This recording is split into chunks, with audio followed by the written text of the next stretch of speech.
Prepare for warp speed as we embark on a voyage through the vast expanse of science fiction in movies and television series. From distant planets to alien civilizations, we delve into the heart of the unknown, unraveling the tales that have captivated audiences for generations. Get ready to unlock the secrets of the universe on Code Flix. Hello and welcome to Code Flix, the podcast where we take a deep dive into your favorite sci-fi and fantasy TV shows and movies. I'm Andre Bonner, and in today's episode, there's something special that's going on. We'll be going back in time to experience the very first sci-fi silent film in the 1927's Metropolis.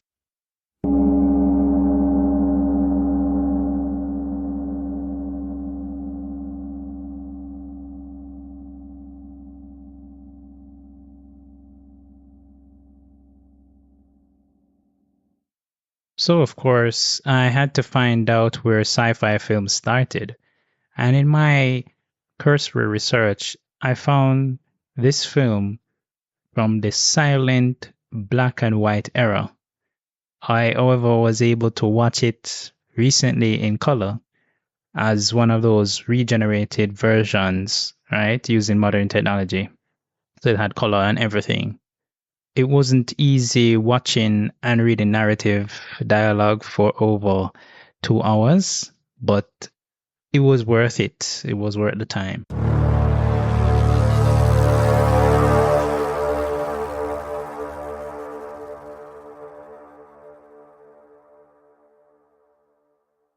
Metropolis is a 1927 German expressionist science fiction silent film directed by Fritz Lang and written by Theo van Harbor in collaboration with Lang, from Van Harbor's 1925 novel of the same name, which was intentionally written as a treatment. It stars Gustav Fröngling, Alfred Abel, Rudolf Klingrog, and Bridget Helm. Erich Palmer produced it in the Babelberg studio for Universum Film AG. Metropolis is regarded as a pioneering science fiction film, being one of the first feature-length ones of that genre. Filming took place over 17 months in 1925 to 26 at a cost of more than 5 million Reichmarks, or the equivalent of about 21 million euros. Made in Germany during the Weimar period, Metropolis is set in a futuristic urban dystopia and follows the attempts of Freder, the wealthy son of the city master, and Maria, a saintly figure to the workers, to overcome the vast gulf separating the classes in the city and bringing the workers together with John Frederson, the city master. The film's message is encompassed in the final intertitle. The mediator between the head and the hands must be the heart. Metropolis met a mixed reception upon release. Critics found it visually beautiful and powerful. The film's art direction by Otto Haupt, Eric Kettelholt, and Karl Vollbrich draws influence from opera, Bacchus, Cubist, and futurist design, along with the touches of the Gothic and the scenes in the catacombs, the cathedral, and Rotwag's house, and lauded its complex special effects, but accused its story of being naive.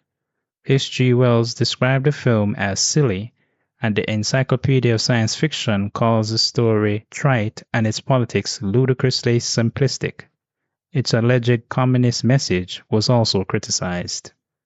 The film's long running time also came in for criticism. It was cut substantially after its German premiere. Many attempts have been made since the 1970s to restore the film. In 1984, Italian music producer Gregor Moroder released a truncated version with a soundtrack by rock artists including Freddie Mercury, Loverboy, and Adam Ant. In 2001, a new reconstruction of Metropolis was shown at the Berlin Film Festival. In 2008, a damaged print of Lang's original cut of the film was found in a museum in Argentina. According to the explanation in the restored film, the material was heavily damaged and because it had been printed on 16mm film stock, does not have the full aperture silent picture ratio, and in order to maintain the scale of the restored footage, the missing portion of the frame appears black, while black frames indicate points at which footage is still lost. After a long restoration process, they required additional materials provided by a print from New Zealand. The film was 95% restored and shown on large screens in Berlin and Frankfurt simultaneously on the 12th of February 2010. Metropolis is now widely regarded as one of the greatest and most influential films ever made, ranking 67th in Sight and Sound 2022 Critics Poll and receiving general critical acclaim.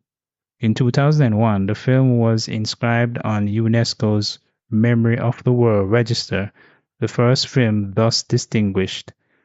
On the 1st of January 2023, the film's American reserved copyright expired, thereby entering the film into public domain. In the future, wealthy industrialists and business magnates and their top employees reign over the city of Metropolis from colossal skyscrapers, while underground dwelling workers toil to operate the great machines that power it. John Fredderson is the city's master. His son Fredder idles away his time at sports and in a pleasure garden, but is interrupted by the arrival of a young woman named Maria, who has brought a group of workers' children to witness the lifestyle of their rich brothers. Maria and the children are ushered away, but Fredder becomes fascinated by her. Against the strict rules of the city, he enters the lower levels in disguise to find her. In machine halls, he witnesses the explosion of a huge machine that kills and injures numerous workers. Fredder has a hallucination that the machine is a temple of Moloch and the workers are being fed to it.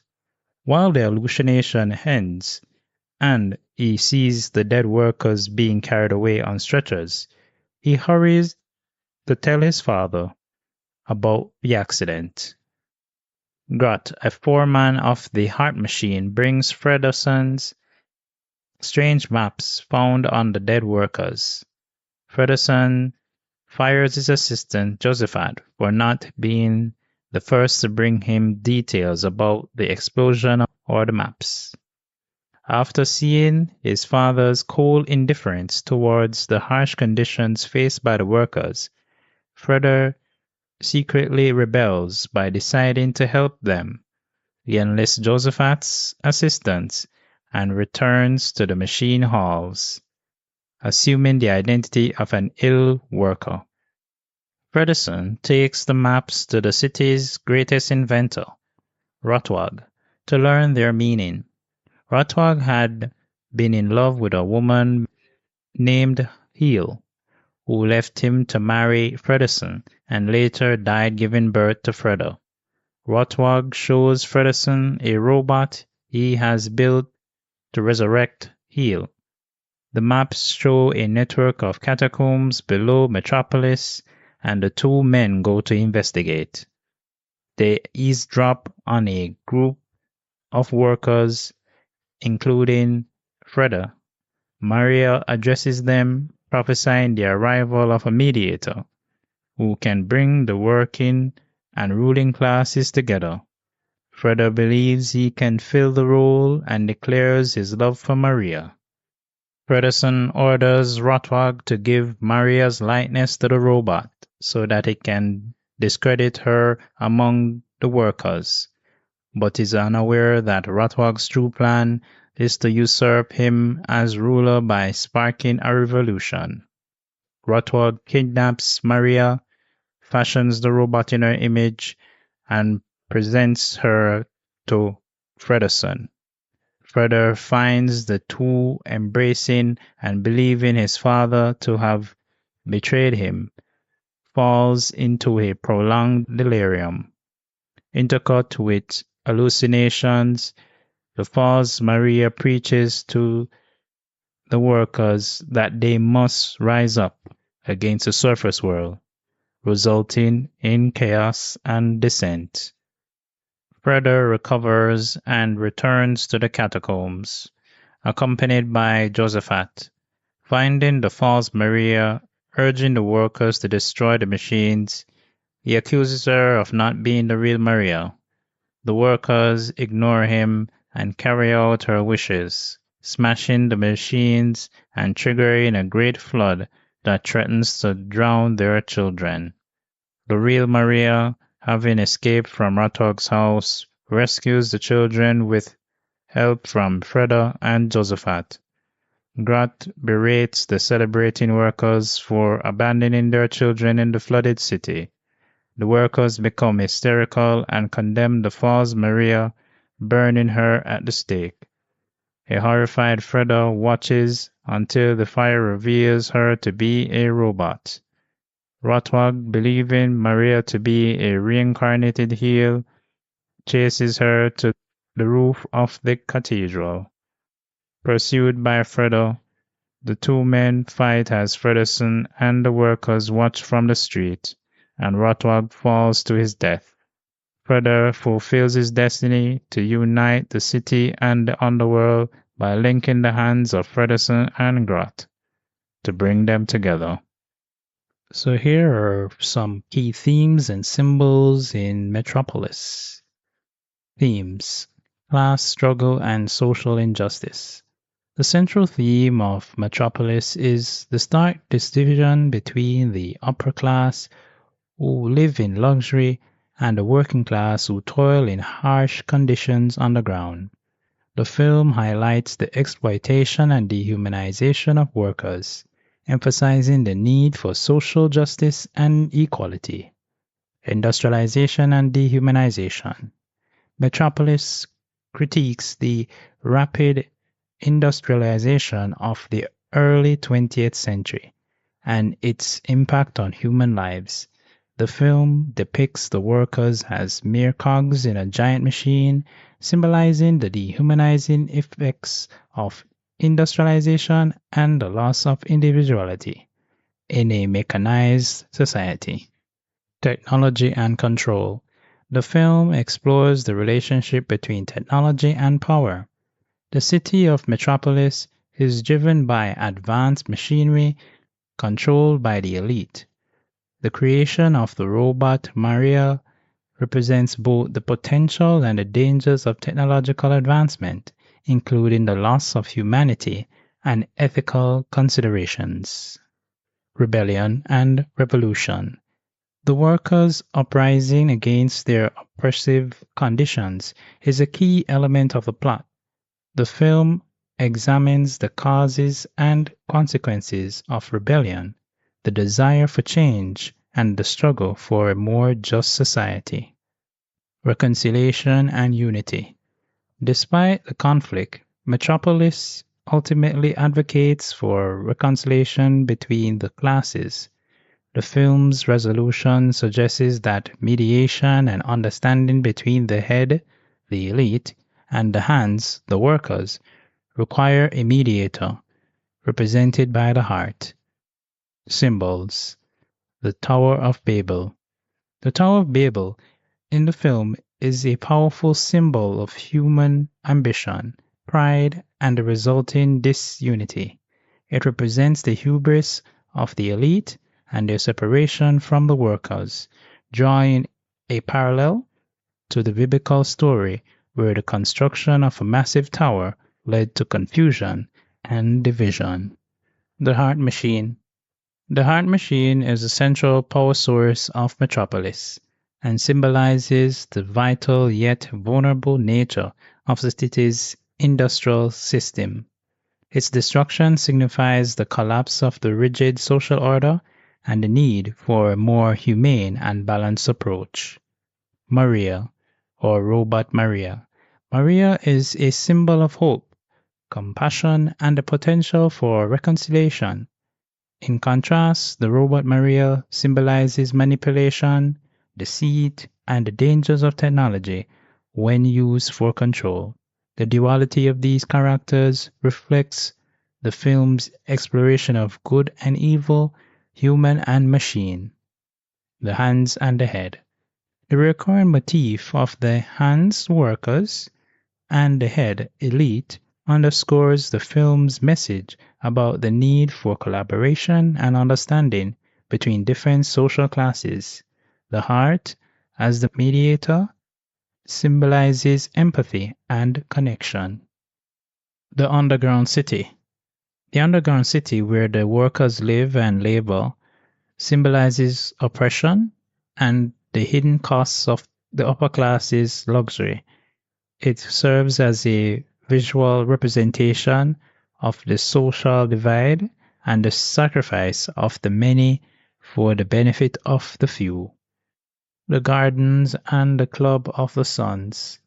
The lush gardens and decadent Club of the Suns represents the luxury and excess of the elite. These settings contrast sharply with the bleak, oppressive environment of the workers, highlighting the disparity between the classes. The cathedral. The cathedral is a symbol of faith, hope, and moral guidance. It serves as a place of refuge and reflection, contrasting with the cold, mechanical world of Metropolis. The religious imagery throughout the film reinforces themes of redemption and the quest for a better world. Metropolis is a visionary film that addresses timeless themes of social inequality, the impact of industrialization, and the ethical implications of technological progress.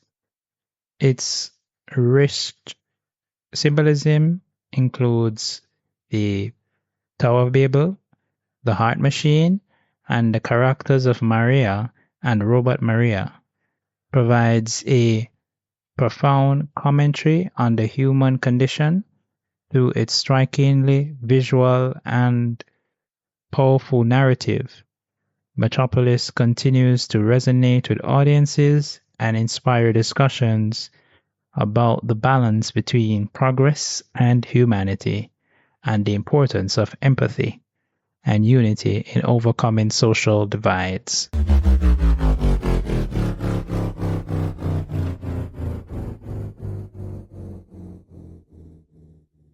So here's a character analysis of the main characters of Metropolis. Freder, Gustav Froelich. Freder is the son of John Fredersen, the ruler of Metropolis. He represents the bridge between the oppressed workers and the ruling elite. His journey from a naive and privileged youth to a compassionate leader underscores the film's themes of empathy and unity. Maria Bridget Helm. Maria is a saintly figure among the workers, preaching peace and mediation. Her compassion and vision of a reconciled society inspire Freder and the workers. Her doppelganger, the robotic Maria, symbolizes deception and chaos, manipulated by the ruling elite to suppress the workers. John Fredersen, Alfred Abel. The authoritarian ruler of Metropolis, John Fredersen, embodies the detached and oppressive leadership of the city. His focus on maintaining control and order leads to his eventual realization of the need for compassion and understanding, spurred by his son's efforts and Maria's influences. Rotwag, Rudolf Klein-Rogue. Rotwag is the mad scientist who creates the robot Maria, motivated by personal vendettas and a desire for power. Rotwag's character reflects the dangers of unchecked ambition and technological advancement without ethical consideration. Grot, Heinrich George. Grot is the foreman of the workers, representing their interests and the immediate opposition to elite's exploitation. His character underscores the tension between the working class and the ruling class, and his interactions with Further highlight the potential for understanding and reconciliation. These characters collectively explore themes of class struggle, the impact of industrialization, and the necessity of compassion and unity in a society.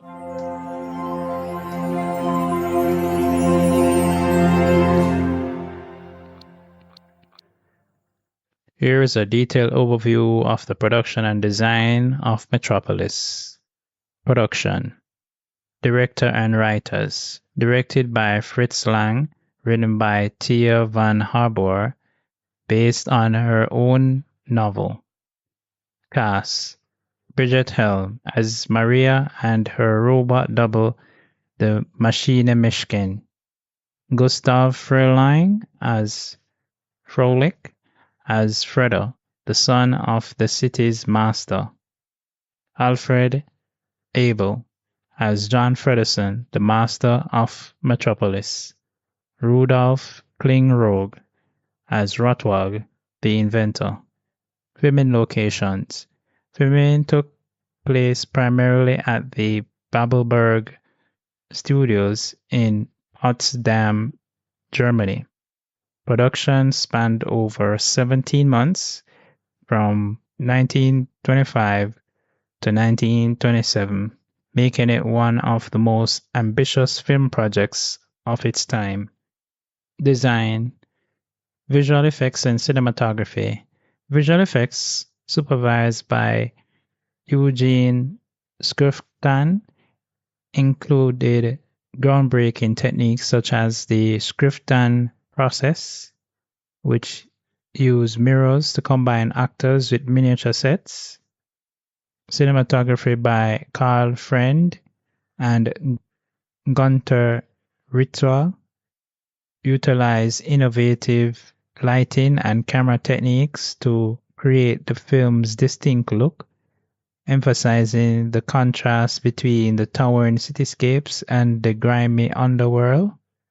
Set design. Production designer Eric Kettelholt, along with Otto Hutt and Karl Volbert, created some of the most iconic sets in film history, including the futuristic cityscape of Metropolis and the underground workers' city. The design was highly influenced by Expressionist art and architecture, featuring towering skyscrapers, vast industrial machines, and stark geometric forms. Costume design. Costume design by Anne Wilcombe reflected the film's stark class divide. The elite wore elegant, futuristic clothing, while the workers' attire was simple and utilitarian. The machinist Menk, the robot costume worn by Bridget Helm, was a masterpiece of design and craftsmanship, creating a lasting image of a mechanical yet human-like figure. Sound design and music. As a silent film, Metropolis relied heavily on its orchestral tone to convey emotion and narrative. The original score was composed by Gottfried Amthers, blending classical and avant-garde elements to match the film's dramatic visuals. Sound design was minimal given the era, but the film's powerful visual storytelling compensated for the lack of dialogue and sound effects. Upon its release, Metropolis received mixed reviews, with some critics praising its visual style and ambition, while others criticizing its narrative and length. Over time, the film has been re-evaluated and is now considered a masterpiece. The film was a financial disappointment upon release, largely due to its high production costs and initial mixed reception. However, it has since gained immense cultural and historical significance. Over the years, several versions of Metropolis has been restored, with significant discoveries of lost footage in Argentina in 2008, leading to more complete restorations. The most complete version, released in 2010, restored most of the original film's content. Metropolis is a seminal work in the science fiction genre, influencing countless films, television shows, and other media. Its depiction of a sprawling, stratified city has become a template for dystopian futures, seen in films like Blade Runner and The Fifth Element. The film's themes of class struggle, the dangers of technology, and the quest for human connection remain relevant and have inspired generations of filmmakers and storytellers. The visual and technical innovations of Metropolis set new standards for film production. The film's use of special effects, set design, and lighting techniques pushed the boundaries of what was possible in cinema at the time. Its influence extends beyond science fiction, impacting genres as diverse as film noir, horror, and fantasy. Metropolis is not just a film, but a landmark in the history of cinema, showcasing the power of visual storytelling and the potential of film as an art form. Its legacy continues to inspire and challenge filmmakers, artists, and audiences nearly a century after its release. So, here is my analysis and interpretation of Metropolis. So the film opens with the montage of the machinery and the workers laboring in the underground city. It sets a tone for the oppressive and mechanized world. Yeah, so we get that first look at what this film is going to be about, being that I might have seen persons talking about it before. I don't want to go into it too much, as I might be biased in my interpretations in that way. But what I have to say is that the way how it is conveyed here, we get the sense that, you know, this city, or the idea of a city, is something that, you know, many persons were looking at in that time, back in 1920s. And it is something that I have seen since. There are certain elements that have held through, yes, and to some extent remains to be shown, because especially with the fact that you have the streets, the upper levels and so on, and the lower levels being depicted, and this gives you the idea that, you know, how things will play out, right? It's going to involve these two layers, the above ground and the below. So the wealthy live in the luxury of the towering cityscapes, and the contrasting with the workers' harsh conditions below. So, you know, there's no equity. So we get an introduction to the main character, Fredo, the son of the city's mastermind. John Fredderson is introduced in a lush garden. He lives a life of privilege, unaware of the worker's plight. And you get a few minutes of seeing him just, and I know it's the nature of the film because of I've seen other films of that decade, of that era, that utilize that. You're not doing a lot of talking because of course you can't really hear anything, right? But you're seeing the actions, the dramatic movements, the dance, the choreography that goes into doing all of that. It brings it this idea that yes, he's a privileged person. He don't really know nothing about the undercity wagwan, with with the workers them, right? At that point he is just living in the clouds, right? And it took, just this one opportunity now that Maria, a worker, enters the garden with a group of children, showing them the wonders of the upper city. Freda is struck by her beauty and kindness. And, initially you can, I mean, you're not, I'm not reading every single line, but there were certain things that came up on the screen, in the dialogue. But then just the way how they were emoting and moving their mouth, you can see, it's almost, I can see the words coming out of his mouth. It's like, who is that? Who the woman there? We just come up here, so, and and nobody could tell him, or nobody cares to really go any further with this, especially when she basically said, these are your brothers and sisters. Like, yes, this is our family. We are all one, trying to unite them. So, of course, this makes Freda want to journey and to figure out more about what this part of life is like, because he's only been aware of his part of life where, partying and enjoying the best things and all of that. So, what is going on with the workers? So he's driven by curiosity and concern. Freda descends to the workers' city. He witnesses the harsh conditions and the catastrophic machine accident deeply affecting him.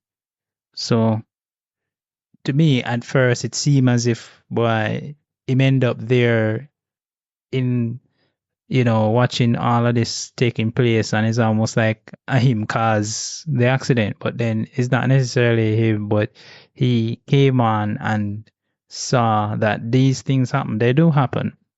And as soon as the accident happened and thing, they had workers just come in and just take over the shift, like take over the persons them. So you can see the fact that these workers, they have to just continue on. They can't, there's no stopping. The machine is running, and so they have to keep it running. They have to keep it working. And so they have to be, if you have to replace a man, they have to replace a man or two or three or whatever. So, it was just something to see, to say, or get the glimpse of what this life, the life of the workers, is like.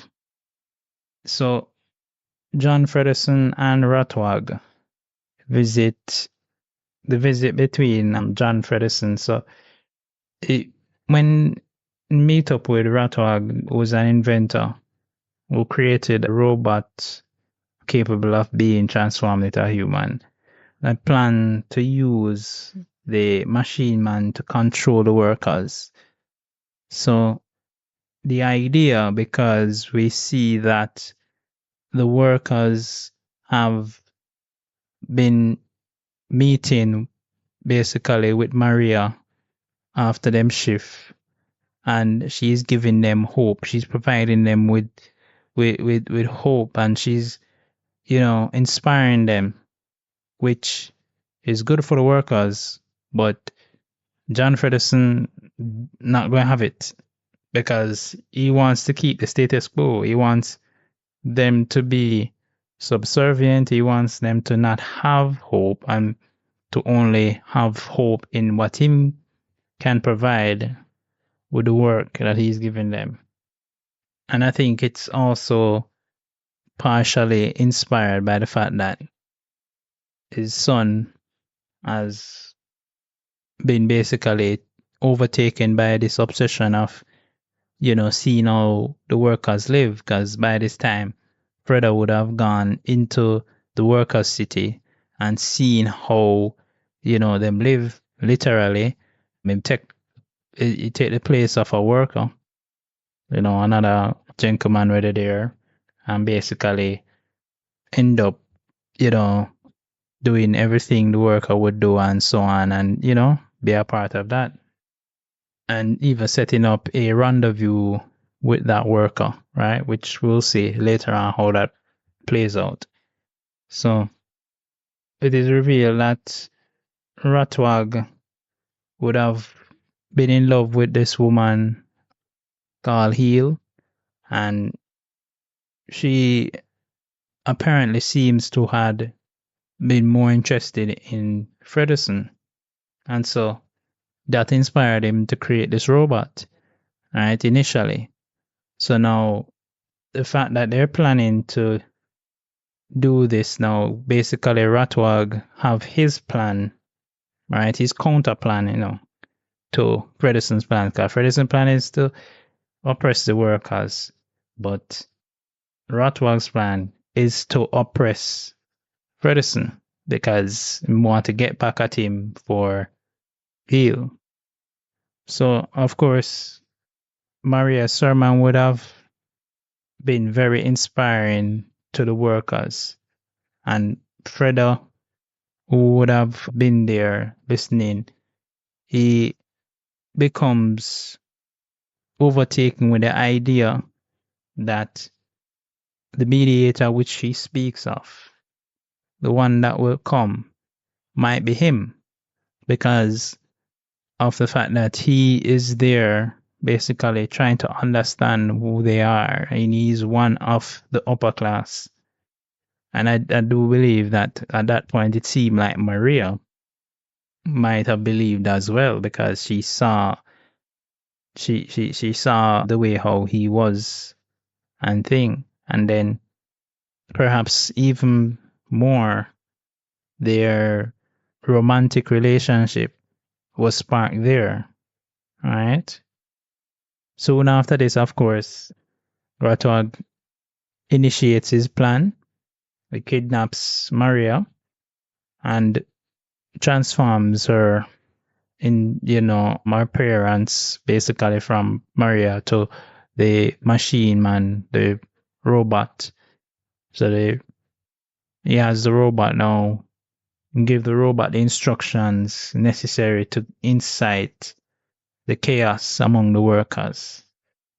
So essentially, the robot becomes a false prophet, encouraging the workers to revolt violently, undermining the real Maria's message of peaceful mediation, right? Which I think at this point I can probably say that this message was very clear to me as soon as I saw the way how this was going. And I think it's based on the time, for the time that it was and for the culture that would have created this film, this might have been a okay message, right? But in today's society, of course, not necessarily the best message. That this basically is just saying abide in something that could necessarily harm you. And revolt, we know revolting, not all the time revolting will lead to violence or needs to lead to violence. Sometimes revolting is about making a stand for something, and a stand against something, against tyranny, against, evil. So might not be a good message per se. It kind of seemed to flip on its head because it's like the revolting is evil and they abide in this system of control and the staying in your lane basically, but being guided by so-called mediator, right? Who can be corrupted as well. But yeah, that's all I can say about that right now. So the workers lead a revolt, of course, because Maria has the robot Maria, I should say, is the one that is basically inspiring them to do this. So they go to the heart machine, right? And I'm guessing it's like a central processing kind of functionality that machine would be. To me, it's almost like a computer, right? So the central processing unit would be what does the processing and all of that, and it controls everything else, right? So it controls everything else, and everything else gets routed through that. So the heart machine basically would be, if it's destroyed, it will crumble everything, right? What is very unfortunate is that while all of this is happening, while they are taking action against the heart machine, which they believe will, give them the upper hand, that's the workers, they have left their children, and they're not knowing that by doing harm to the heart machine is going to cause a chain reaction that will lead to the flooding of their own living quarters.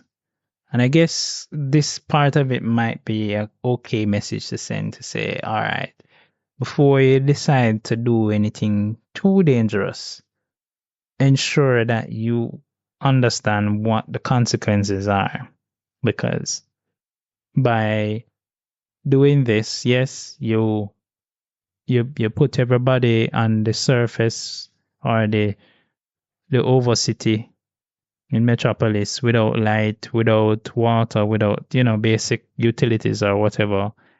And, that is something that, nobody wants to go without for a good time. But then what happens?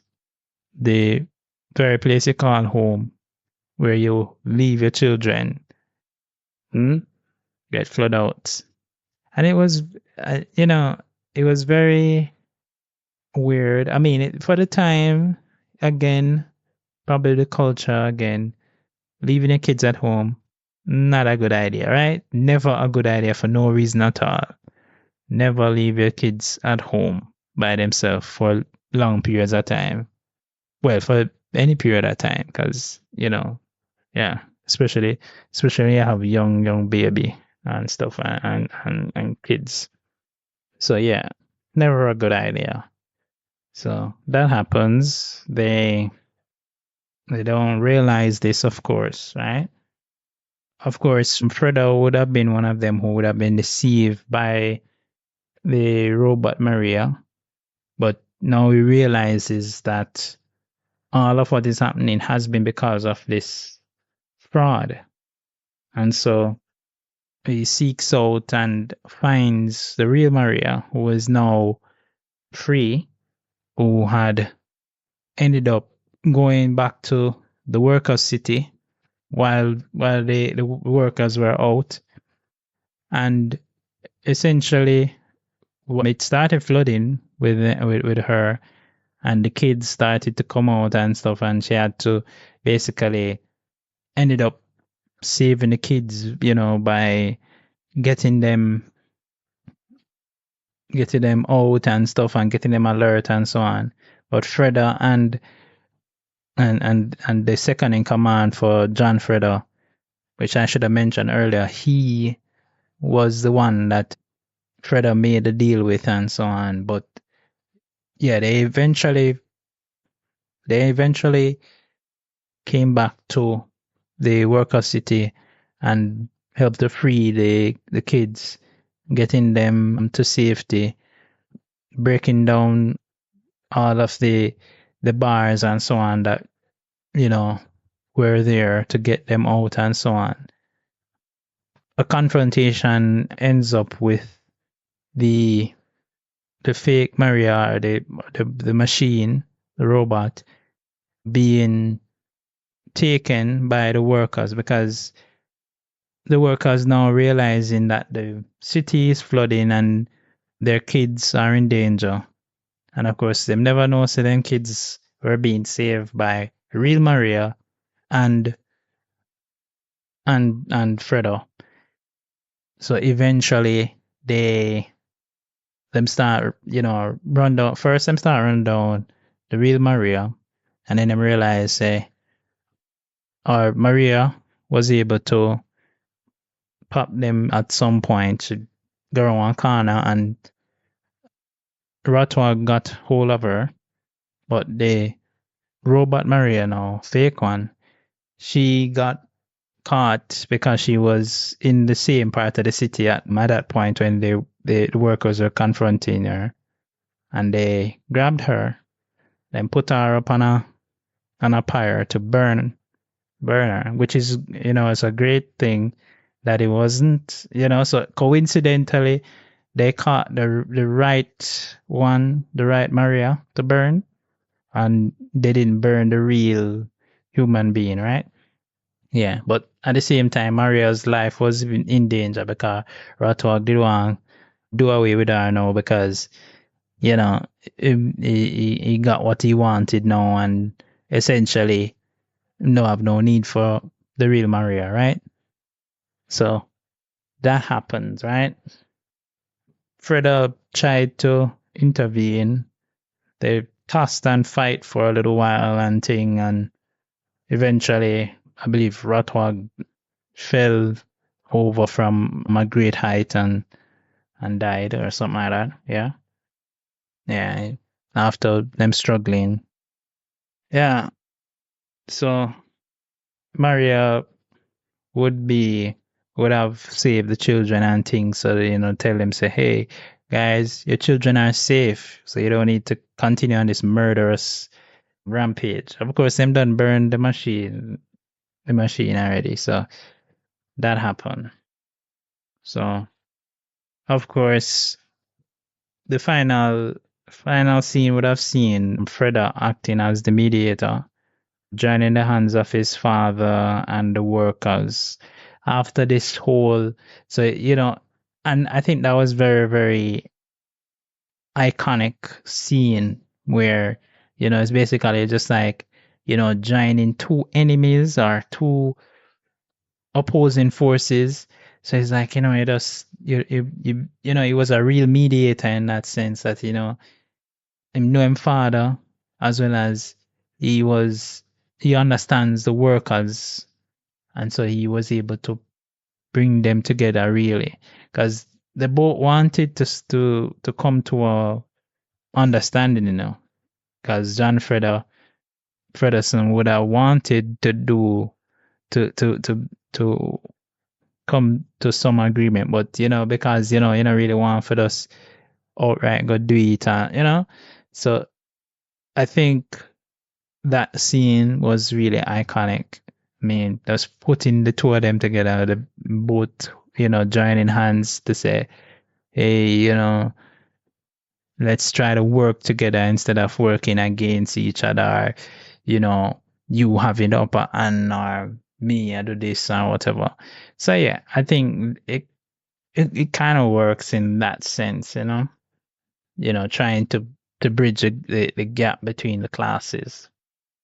So of course, the film closes with the message that the mediator between the head, the rulers, and the hands, the workers, must be the heart, emphasizing the need for empathy and cooperation. I think it was that whole theme basically is very interesting thing.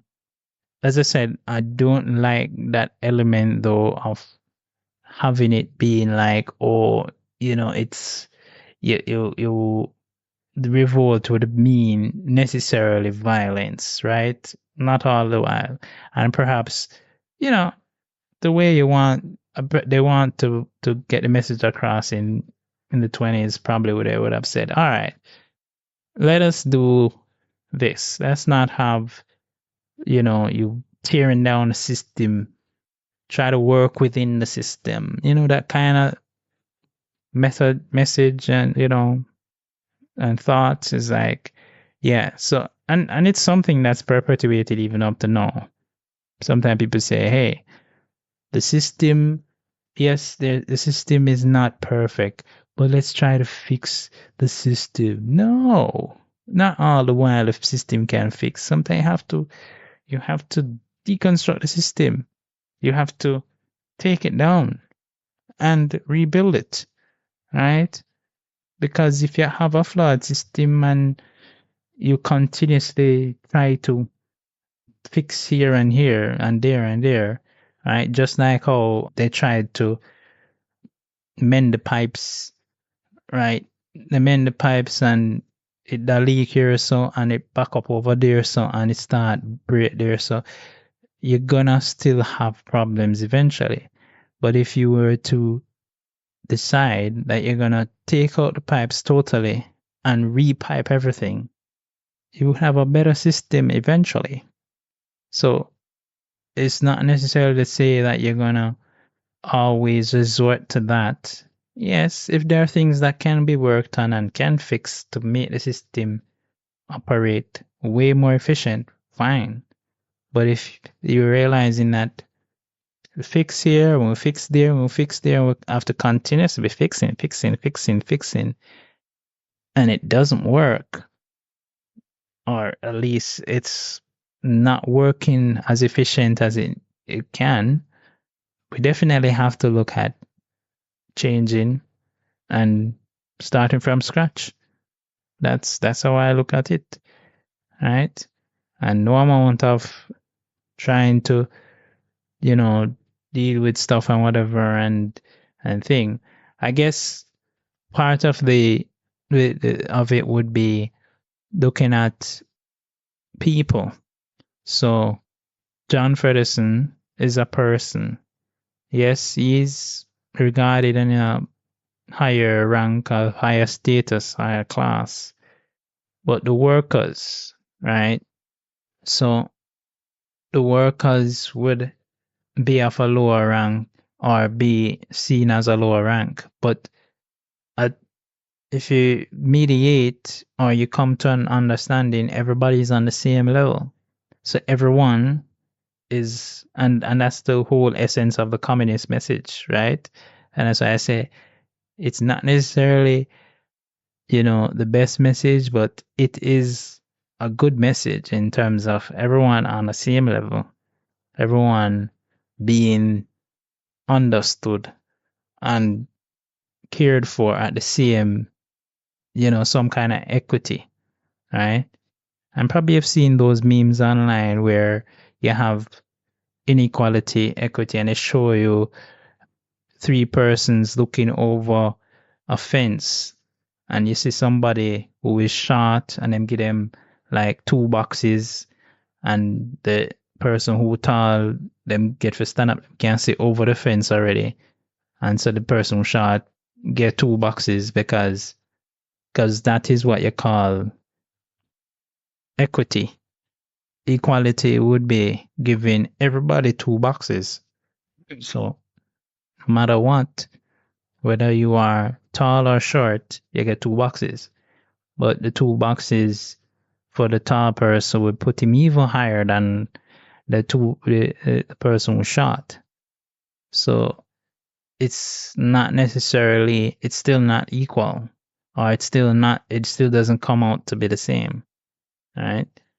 But yeah, that's my interpretation and analysis of Metropolis, as well as, some lingering theories about Metropolis on a whole. Share your favorite Metropolis moments or theories, whether you agreed with the assessment I have made on this iconic film from the silent ages, or you disagreed. So in this episode, we looked at Metropolis. We looked at the themes and symbols of this silent film. We looked at some of the characters. We looked at the production and design and how this film could have come to become what it has been. It has evolved into what it is now known as. I spoke about some of my interpretations of this film and how it has even impacted the world, even with its very blatant communist message.